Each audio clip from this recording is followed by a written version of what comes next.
వసుంధర మాత్రం ఒకానొక టైంలో మంచు మనోజ్ని అయితే చాలా అంటే చాలా బెదిరించారంట. నువ్వు ఇలాంటి పనులు మానుకుంటే ఫ్యూచర్లో బాగుపడతావు అని చెప్పేసి. అప్పట్లో చిన్నపిల్లలందరూ ఆడుకుంటూ ఉండేవాడు. అట్లా ఒక క్రమంలో మాత్రం ఆయన బాలకృష్ణ కూతురిని కొట్టడం జరిగిందట.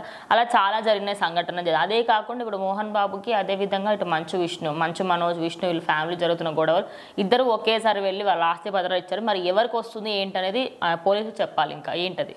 సో ఖచ్చితంగా ఫస్ట్ నందమూరి కుటుంబానికి కానీ ఇటు మంచు కుటుంబానికి కానీ చాలా ఒక మంచి రిలేషన్ అయితే ఉందన్నమాట. ఒకప్పుడు సీనియర్ ఎన్టీఆర్ గారి దగ్గర నుంచి మోహన్ బాబు గారు అన్నయ్య అన్నయ్య అంటూ పిలుస్తూ, అట్లానే బాలకృష్ణ గారితో వీళ్ళందరితో మంచి సన్నిహితుడుగా ఉన్నారు. సో వాళ్ళ పిల్లలంతా కూడా ఒక మంచి వాతావరణంలో పెరగడం జరిగిందనమాట.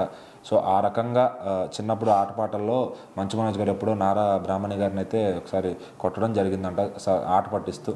సో ఆమె వెళ్ళి కంప్లైంట్ ఇవ్వడంతో వాళ్ళ అమ్మగారు అయితే మనోజ్ని తిట్టారనమాట. సో డిసిప్లైన్ ఉండాలి, మీరు అట్లా చేయకూడదు, అదేవిధంగా ఆవిడ మందలించడం జరిగింది ఆవిడ స్టైల్లో.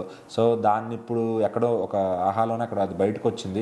ఆ మూమెంట్ని అందరూ కూడా ఇప్పుడు ఏదో పెద్ద ఇష్యూ లాగా అప్పుడెప్పుడో జరిగిపోయిందని ఇప్పుడు తీసుకొస్తున్నారు అనమాట.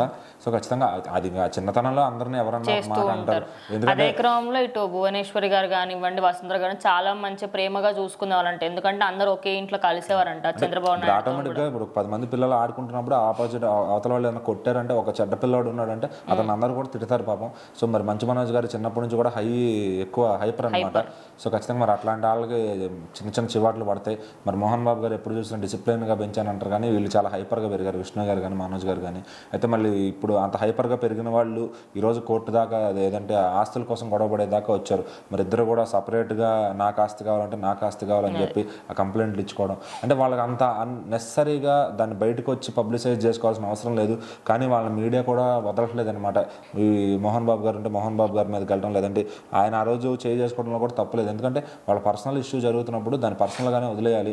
ఒక మ్యాటర్ ఏదన్నా వస్తే రాసుకొని వెళ్ళిపోవాలి, అంతేగాని పద్దాక వాళ్ళ ఇంటి చుట్టూనే వాళ్ళు ఈయన ఎక్కడుంటే అక్కడే కావాలని ప్రెస్ మీట్లు పెట్టి వాళ్ళ పరువు తీయడం తప్ప, వాళ్ళకైనా కొంచెం ఇంత మీడియా చూస్తుంది కదా, మనం పర్సనల్గా చేసుకుందాం, పర్సనల్ లాయర్స్ని పెట్టుకుని చేసుకుందాం అనే విధంగా లేదు.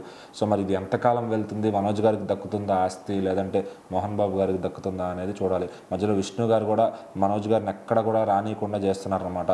కంప్లీట్ ఆయన టీముని పెట్టుకొని ఇంట్లో సెక్యూరిటీని పెట్టుకొని మనోజ్ గారిని ఇంట్లో కూడా రానియకుండా చేస్తున్నారు. సో మరి మోహన్ బాబు గారికి తెలీదా ఈయన ఏ విధంగా ఇద్దరు కొడుకుల్ని పెంచారని చెప్పి. సో మరి ఇంకా అది ఎవరి సైడ్ తప్పు ఉందని ఎవరు చెప్పలేకపోతున్నారు ఖచ్చితంగా.